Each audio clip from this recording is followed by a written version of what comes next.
हरि ओम। गुरु ब्रह्मा गुरु विष्णु गुरुदेव महेश्वरा गुरु साक्षात् परब्रह्मा तस्मै श्री गुरुवे नमः। वंशी विभूषितकरा नवनीलदाभात् पीताम्बराधरणबिम्बफलादृशात् पूर्णेन्दुसुन्दरमुखाद्रविन्नेत्रात् कृष्णात् परं किमपि तत्त्वमहं न जाने। कृष्णातीरे कोकिलाकेनकीरे गुञ्जापुञ्जे देवपुष्पादिगुञ्जे कम्बोग्रीवोच्छिप्तबाहू चलन्तौ राधाकृष्णो मङ्गलं मे भवेताम्। श्रीकृष्ण गोविन्द हरे मुरारे हे नाथ नारायण वासुदेवा। हे नाथ नारायण वासुदेवा। हे नाथ नारायण वासुदेवा। भगवान श्री कृष्ण चंद्र जी के चरण कमलों में नतमस्तक होकर के गुरु श्री वेद व्यास से, गुरु श्री सुखदेव जी, श्री नारद जी के चरण कमलों में नतमस्तक होकर के हम ये श्रीमद् भागवत प्रथम स्कंद के 8वें अध्याय को शुरू करने जा रहे हैं। इसमें गर्भ में परीक्षित की रक्षा और कुंती द्वारा भगवान की स्तुति और युधिष्ठिर का शोक के बारे में कहा गया है।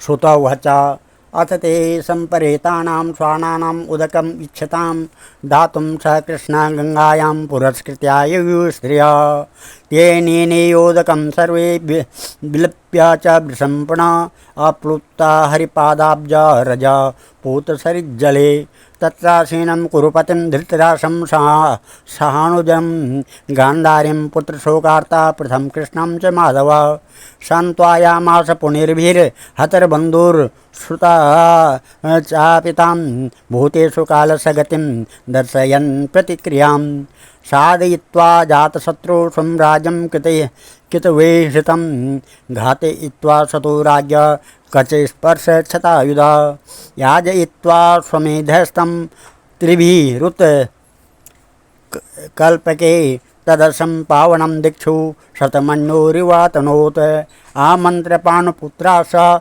सैन्योद्धवसंयुता द्वैपायनां दिभि विप्रे पूजते प्रतिपूजिता गन्तुं कृतमतिब्रह्मन् द्वारकां रथमाश्रिता उपलेभ्ये विधावन्तीम् उत्तरां भयविह्वलाम्। इसका अर्थ यह है कि सूत जी कहते हैं, इसके बाद पांडव श्री कृष्ण के साथ जलांजलि के इच्छुक मरे हुए स्वजनों का तर्पण करने के लिए स्त्रियों को आगे करके गंगा तट पर गए। वहाँ उन सब ने मृत बंधुओं को जलदान दिया, उनके गुणों का स्मरण करके बहुत विलाप किया। तदनंतर भगवान के चरण कमलों की धूलि से पवित्र गंगा जल में पुनः स्नान किया। वहाँ अपने भाइयों के साथ कुरुपति महाराज युधिष्ठिर, धृतराष्ट्र पुत्र शोक से व्याकुल गांधारी, कुंती और द्रौपदी यह सब बैठकर मरे हुए स्वजनों के लिए शोक करने लगे। भगवान श्री कृष्ण ने धौम्यादि मुनियों के साथ उनको सांत्वना दी और समझाया कि संसार के सभी प्राणी काल के अधीन हैं, मौत से किसी को कोई बचा नहीं सकता है। भगवान श्री कृष्ण ने अजात शत्रु महाराज युधिष्ठिर को उनका वह राज्य जो धूर्तों ने छल से छीन लिया था वापस दिलाया तथा द्रौपदी के केशों का स्पर्श करने से जिनकी आयु क्षीण हो गई थी उन दुष्ट राजाओं का वध कराया। साथ ही युधिष्ठिर के द्वारा उत्तम सामग्रियों से तथा पुरोहितों से 3 अश्वमेध यज्ञ कराए। इस प्रकार युधिष्ठिर के पवित्र यश को 100 यज्ञ करने वाले इंद्र के यश की तरह सब ओर फैला दिया। इसके बाद भगवान श्री कृष्ण ने वहाँ से जाने का विचार किया। उन्होंने इसके लिए पांडवों से विदा ली और व्यास आदि ब्राह्मणों को सत्कार किया। उन लोगों ने भगवान का बड़ा ही सम्मान किया। तदंतर सात्यकी और उद्धव के साथ द्वारका जाने के लिए ये रथ पर सवार हुई। उसी समय उन्होंने देखा कि उत्तरा के भय से विह्वल होकर सामने से दौड़ी चली आ रही है।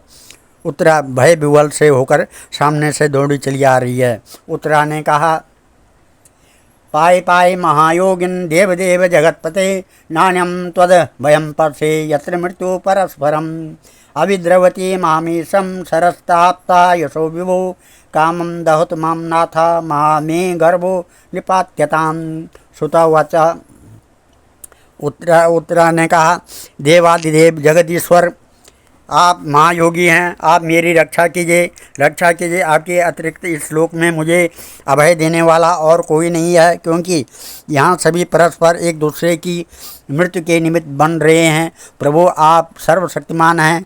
यह देखते हुए लोहे का बाण मेरी ओर दौड़ा आ रहा है। स्वामिन, यह मुझे भले ही जला डाले परंतु मेरे गर्भ को नष्ट न करे, ऐसी कृपा कीजिए। सूत जी कहते हैं, पाधार्या वचस्तस्य भगवान भक्तवत्सला अपाण्डवामिदं कर्तुं द्रोणेरस्तावबुध्यत। तर्हि वार्थ मुनिश्रेष्ठ पाण्डवा पंचसायकान् आत्मनो अभिमुखान् दीप्तान् लक्ष्यास्त्रान् युगपादुः व्यसनं वीक्ष्य ततेषामन्नन्या विषयात्मनां सुदर्शनेन स्वास्त्रेण स्वानां रक्षां विदधात् विभुः। अन्तः सर्वभूतानाम् आत्मा योगेश्वरो हरि स्वमायया वृणो गर्वं वैराट्या कुरु तन्तवे। यद्यस्प्यस्त्रं ब्रह्मशिरास्त अमोघं च प्रतिक्रियां वैष्णवं तेज आसाद्यं समसाम्यात् भूद्वः। मां मत्सं हितद् आश्चर्यं सर्वेश्वरमयच्युता य इदं मायया देव्या सृजवती हन्त्यजा। ब्रह्मतेजा विनिर्मुक्ते आत्मजे स कृष्णया प्रयाणं विमुखं कृष्णम इदम आह प्रथा सती। शुद्ध जी कहते हैं, भक्त वत्सल भगवान श्री कृष्ण उसकी बात सुनते ही जान गए कि अश्वत्थामा ने पांडवों के वंश को निर्वीज करने के लिए ब्रह्मास्त्र का प्रयोग किया है। शौनक जी, उसी समय पांडवों ने भी देखा कि जलते हुए 5 बाण हमारी ओर आ रहे हैं, इसलिए उन्होंने भी अपने अपने अस्त्र उठा लिए। सर्वशक्तिमान भगवान श्री कृष्ण ने अपने अनन्य प्रेमियों और शरणागत भक्तों पर बहुत बड़ी विपत्ति आई जानकर अपने निज अस्त्र सुदर्शन चक्र से उन निज जनों की रक्षा की। योगेश्वर श्री कृष्ण समस्त प्राणियों के हृदय में विराजमान आत्मा है। उन्होंने उत्तरा के गर्भ को पांडवों की वंश परंपरा चलाने के लिए अपनी माया के कवच से ढक दिया। शौनक जी, यद्यपि ब्रह्मास्त्र अमोघ है और उसके निवारण का कोई उपाय भी नहीं है, फिर भी भगवान श्री कृष्ण के तेज के सामने आकर वह शांत हो गया। यह कोई आश्चर्य की बात नहीं समझनी चाहिए, क्योंकि भगवान तो सर्व आश्चर्यमय हैं।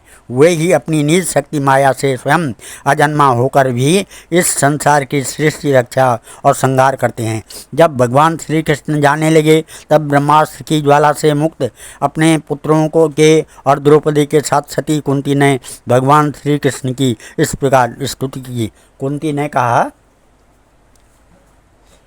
नमस्ते पुरुषं त्वाद्यम ईश्वरं प्रकृते परम अलक्ष्यं सर्वभूतानां अंतर्बहिः स्थितं माया जवनिकाक्षाभ्याम् अज्ञानाद्योक्षव्यं न लक्ष्यते मूढदृशं नटो नाट्याधरो यथा तथा पापहंसानां मुनीनां मलात्मनां भक्तियोगविधानार्थं कथं पश्येम हि स्त्रियः। कृष्णाय वासुदेवाय देवकी नंदनाय च नंदगोपकुमाराय गोविंदाय नमो नमः। नमः पंकजनाभाय नमः पंकजमालिने नमः पंकजनेत्राय नमस्ते पंकजांघ्रे। कुंती ने कहा, आप समस्त जीवों के बाहर और भीतर एक रस स्थित फिर भी इंद्रियों और वृत्तियों से देखे नहीं जाते, क्योंकि आप प्रकृति से परे आदि पुरुष परमेश्वर हैं। मैं आपको नमस्कार करती हूँ। इंद्रियों से जो कुछ जाना जाता है उसकी में आप विद्यमान रहते हैं और अपनी ही माया के पर्दे से अपने को ढके रहते हैं। मैं अबोध नारी आप अविनाशी पुरुषोत्तम को भला कैसे जान सकती हैं। जैसे मूढ़ लोग दूसरा भेष धारण किए हुए नट को प्रत्यक्ष देकर भी नहीं पहचान सकते हैं, वैसे ही आप दिखते हुए भी नहीं दिखते हैं। आप शुद्ध हृदय वाले विचारशील जीवन मुक्त परमहंसों के हृदय में अपनी प्रेममयी भक्ति का सृजन करने के लिए अवतीर्ण हुए हैं। फिर हम अल्प बुद्धि स्त्रियां आपको कैसे पहचान सकती हैं? आप श्री कृष्ण वासुदेव देव की नंदन नंद गोप के लाडले लाल गोविंद को हमारा बारंबार प्रणाम है, जिनकी नाभि से ब्रह्मा का जन्म स्थान कमल प्रकट हुआ, जो सुंदर कमलों की माला धारण करते हैं, जिनके नेत्र कमल के समान विशाल हैं और कोमल हैं, जिनके चरण कमलों में कमल का चिन्ह है। श्री कृष्ण ऐसे आपको मेरा बार बार नमस्कार है।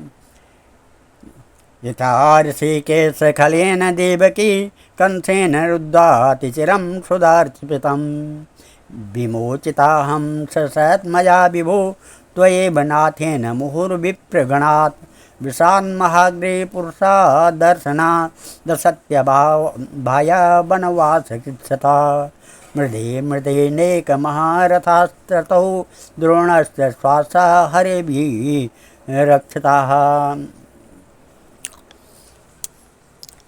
ऋषिकेश, जैसे आपने दुष्ट कंस के द्वारा कैद की हुई और चिरकाल से शोकग्रस्त देवकी की रक्षा की थी, वैसे ही पुत्रों के साथ मेरी भी आपने बार बार विपत्तियों से रक्षा की है। आप ही हमारे स्वामी हैं, आप सर्वशक्तिमान हैं। श्री कृष्ण कहाँ तक गिनाऊँ? विश्व से लाक्षागृह की भयानक आग से, हिडिम्बी और राक्षसों की दृष्टि से, दुष्टों की धूत सभा से, वनवास की विपत्तियों से और अनेक बार के युद्धों में अनेक महारथियों के शास्त्रों से और अभी अभी इस अस्वस्थमा ब्रह्मास्त्र से भी आपने ही हमारी रक्षा की है। विपदा संतु नाशा स्वत तत्र जगत गुरु भवतो दर्शनम यत् स्याद् अपनो भव दर्शनम जन्मेश्वर्या सुता श्रीभिर्रेदमान मदपुमान् नेवहर्त्या विधातुं वे त्वां किंचन गोचरं नमो किंचन वित्ताय निवृत्त गुणवृत्तये आत्मा रामाय शांताय कैवल्यापते नमः मन्ये त्वं कालमीशानम् आदिनिधनं विभुं समं चरन्त सर्वत्र भूतानां यन्मितः कली न भेद कश्चित् भवगंस्यति कीर्षितं तवेयमानस्य नृणां विडम्बनं न यस्य कश्चित् इतोऽस्य कर्हिचित् द्वेषस्य यस्मिन् विषमामतीर्णाम्।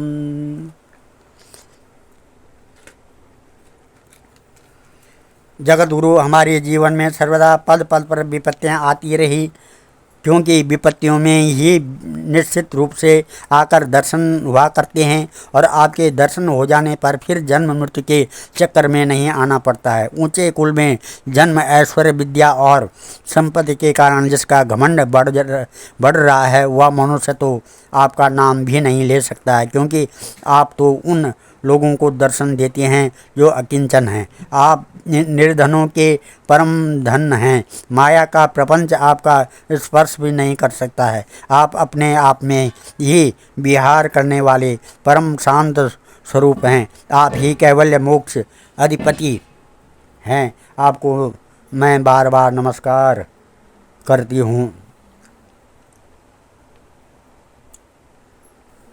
मैं आपको अनादि अनंत सर्वव्यापक सबके नियंता काल रूप परमेश्वर समझती हूँ। अब संसार के समस्त पदार्थ और प्राणी आपस में टकराकर विषमता के कारण परस्पर विरुद्ध हो रहे हैं, परंतु आप सब में समान रूप से विचर रहे हैं। भगवान, आप सब मनुष्यों की ऐसी लीला करते हैं। अब तब आप क्या करना चाहते हैं यह कोई नहीं जानता है। आपका कभी कोई प्रिय है और न अप्रिय है। आपके संबंध में लोगों की बुद्धि ही विषम हुआ करती है।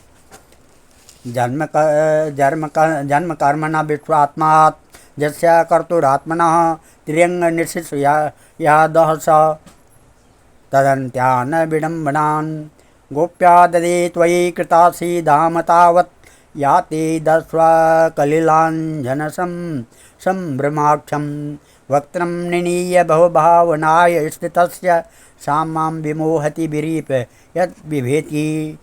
केचिद्रादाौ रजं जातं पुण्यश्लोकस्य कीर्तये यदौ प्रियत्वा स्ववाये मलये शिव चन्दनम् अपरे वासुदेवस्य देवक्यां याचितोऽभ्यगात् अजस्त्वामस्य क्षेमाय वधाय च सुरद्वसां भारावतारणानि भो भाव इवादधो सीदन्त्या भूरिभारेण जातो ह्यात्मभुवर्थिता भवेस्मिन् क्लिश्यमानानां विद्याकामकर्मभिः श्रवणस्मरणाः हनि करिष्यति कञ्चन।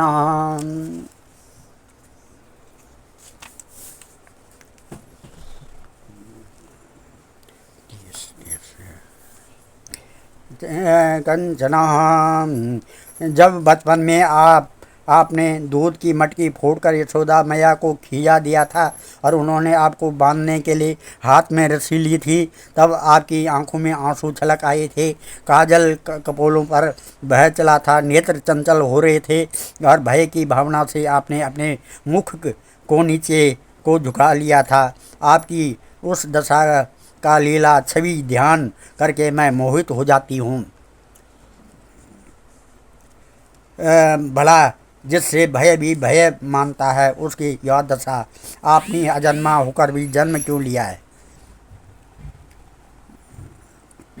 इसका कारण बतलाते हुए कोई महापुरुष यूँ कहते हैं कि जैसे मलयाचल की कीर्ति का विस्तार करने के लिए उसमें चंदन प्रकट होता है, वैसे अपने प्रिय भक्त पुण्य श्लोक राजा युद्ध की कीर्ति का विस्तार करने के लिए ही आपने उनके वंश में अवतार ग्रहण किया है। दूसरे लोग यूँ कहते हैं कि वसुदेव और देवकी ने पूर्व जन्म में सुतपा और कृष्ण के रूप में आपसे ही यही वरदान प्राप्त किया था, इसलिए आप अजन्मा होते हुए भी जगत के कल्याण और दैत्यों के नाश के लिए उनके पुत्र बने हैं।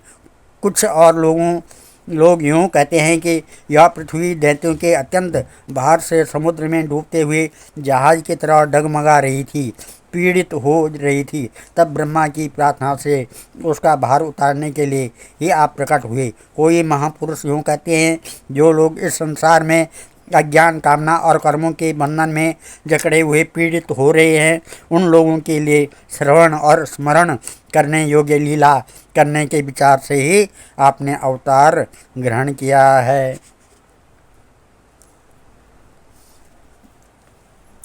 शृण्वन्ति गायन्ति गणन्ति वीक्षणसा स्मरन्ति नन्दन्ति तव गीतं जना त एव पश्यन्ति चिरेण तावकं भव प्रबाहो परमं पदाम्बुजम् अप्यद्य नस्त्वा स्वकृति हितं प्रभो येह शशि शुष्वहृदोऽनुजीवनम् येषां न चान्यद्भवत पदाम्बुजात् पारायणं राजसयोजिताहंसाम् के वयं नाम रूपाभ्यां यदुभिः स पाण्डवा भवतो दर्शनं यर्हि ऋषिकाणं निवेशितो नेयं सोविष्यते तत्र यथेदानीं गदाधर त्वत्पदेराङ्किता भाति स्वलक्षण विलक्षिते इमे जनपदा विद्या शुक्रोषादि वरुद्धता वनादि दोवन्तो येदन्ते तब वीक्षते अत विश्वात्मन विषमूर्ते स्वकेशु में स्नेहपाश इमं छिन्दी दृढ़ं पाण्डुसुवृष्णवम् त्वयि मे नन्य विषया मतिर्मधुपते वशीकृत रतिमुद्वा तथा दद्या गंगे ओग मुदन्वती। श्री कृष्ण कृष्ण सख विष्णु इख भाव निदुद्रुका राजन्यवंश दयनान पवर्ग वीरा गोविंद गोद्विज सुरार्ति हरावतारम योगेश्वरा अखिल गुरु भगवन नमस्ते।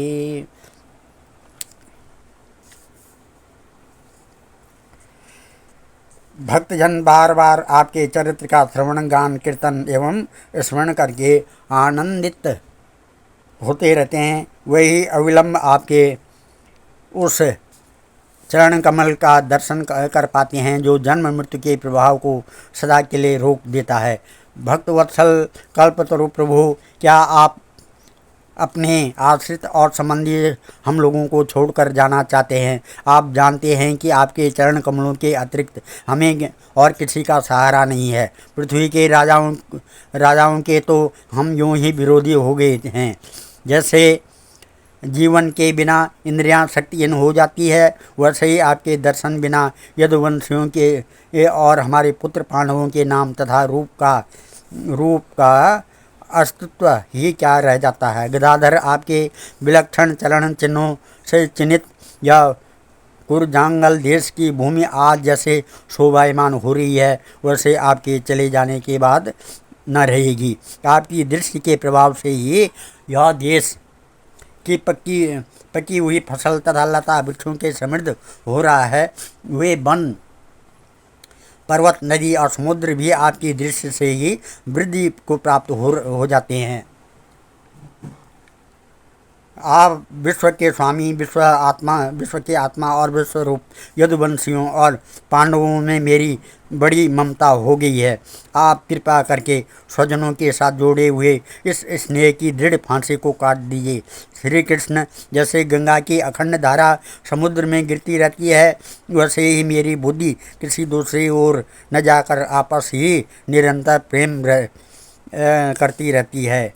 श्री कृष्ण, अर्जुन के प्यारे सखा यदुवंश शिरोमणि, आप पृथ्वी के भार रूप राज भेषधारी दैत्यों को जलाने के लिए अग्नि रूप हैं। आपकी शक्ति अनंत है। गोविंद, आपका यह अवतार गो, ब्राह्मण और देवताओं का दुख मिटाने के लिए है। योगेश्वर, चराचर के गुरु भगवान, मैं आपको नमस्कार करती हूँ। ऐसे कुंती कहती है। श्रुता वाचा सुजी कहते हैं, पृथिवीत्य कलपदे परिणुताखिलोदयः मन्नं जहास वैकुंठ मोहया निवमायया तं बाणमित्यामापन्मामन्त्र प्रविश्य गज सावयं स्त्रियस्य स्वपुरं व्यास्यात् प्रेम्णा राज्ञा निवेदिता व्यासाधैर्यैश्वर्यज्ञा कृष्णेन अद्भुतकर्मणा प्रबोधिता पीतहासेन बुध्यते सुचार्पितः।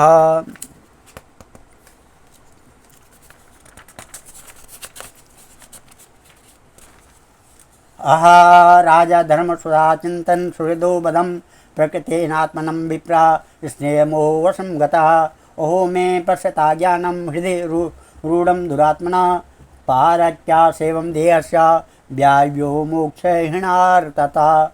बालद्विजा सुहृत् मित्र पितृभ्रातृ गुरुर्द्रुहा न मे स्यान् निर्यान्मोक्ष हापि वर्षायुतायते। नैनो राज्ञा प्रजा भर्तुर्धर्मयुद्धे बधोदुषाम् इदं मे न तु बोधाय कल्पते शासनं वच। स्त्रीणां मद्भत बन्धूनां द्रोहो योषाभिहोदिता कर्मभिर्गृहे मेधिर्येनाहं कल्पो विपोहितं। यथा पङ्केन पङ्कारं वा सूर्या वा सुराकृतं भूतहत्यां तदेवेकं न यज्ञिर्माशुमर्हति।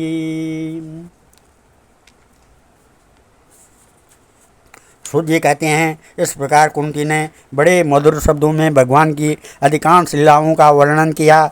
यह सब सुनकर भगवान श्री कृष्ण अपनी माया से उसे मोहित करते हुए से मंद मंद मुस्कराने लगे। उन्होंने कुंती से कह दिया, अच्छा ठीक है। रथ के स्थान से हस्तिनापुर लौट आए। वहाँ कुंती और सुभद्रा आदि देवियों से विदा कर लेकर जब वे जाने लगे, तब राजा युधिष्ठिर ने बड़े प्रेम से उन्हें रोक लिया। राजा युधिष्ठिर को अपने भाई बंधुओं के मारे जाने का बड़ा शोक हो रहा था। भगवान की लीला मर्म जानने वाले व्यास आदि महर्षियों ने और स्वयं अद्भुत चरित्र करने वाले भगवान श्री कृष्ण ने भी अनेकों इतिहास कहकर उन्हें समझाने की बहुत चेष्टा की, परंतु उन्हें सांत्वना नहीं मिली। उनका शोक न मिटा। शौनक आदि ऋषियों धर्मपुत्र राजा युधिष्ठिर को अपने स्वजनों के वध से बड़ी चिंता हुई। वे अविवेक युक्त चित्त से स्नेह और मोह के वश में होकर कहने लगे, भला मुझ दुरात्मा के हृदय में बद्धमूल हुए इस अज्ञान को तो देखो। मैंने सियार कुत्तों के आहार इस अनात्मा शरीर के लिए अनेक अक्षोणीय सेना का नाश कर डाला। मैंने बालक ब्राह्मण संबंधी मित्र व चाचा ताऊ भाई बंधु और गुरुजनों से द्रोह किया है। करोड़ों वर्षों में भी नरक से मेरा छुटकारा नहीं हो सकता है। यद्यपि शास्त्र का वचन है कि राजा यदि प्रजा का पालन करने के लिए धर्म युद्ध में शत्रुओं को मार डाले तो उसे पाप नहीं लगता है, फिर भी इससे मुझे संतोष नहीं होता है। स्त्रियों के पति और भाई बंधुओं को मारने से उनका मेरे द्वारा यहाँ जो अपराध हुआ है उसका मैं गृहस्थोचित यज्ञ आदिकों के द्वारा मार्जन करने में समर्थ नहीं हूँ। जैसे कीचड़ से गंदला जल स्वच्छ नहीं किया जा सकता है, मदिरा से मदिरा की अपवित्रता नहीं मिटाई जा सकती है, वैसे बहुत से हिंसा बहुल यज्ञों के द्वारा एक भी प्राणी की हत्या का प्रायश्चित नहीं किया जा सकता है। आज हम इस कथा को यहीं पर विराम देते हैं। कल 9वां अध्याय शुरू करेंगे। युधिष्ठिर का आदि का भीष्म जी के पास जाना और भगवान श्री कृष्ण की स्तुति करते हुए भीष्म जी का प्राण त्याग करना, ये कथा सुनेंगे। ओम मंगलम भगवान विष्णु मंगलम गरुड़ध्वजा मंगलम पुंडरीकाक्षा मंगलाय तनोहरि मंगलम भगवान शंभु मंगलम वृषभध्वजा मंगलम पार्वतीनाथ मंगलाय शिव शंकर। ओम नमः सर्वमंगलमांगल्ये शिवे सर्वार्थसाधिके शरणे त्र्यंबके गौरी नारायणी नमस्तुते। अन्नपूर्णे सदापूर्णे शंकर प्राण वल्लभे ज्ञान सौभाग्य सिद्ध्यर्थम भिक्षां देहि च पार्वती।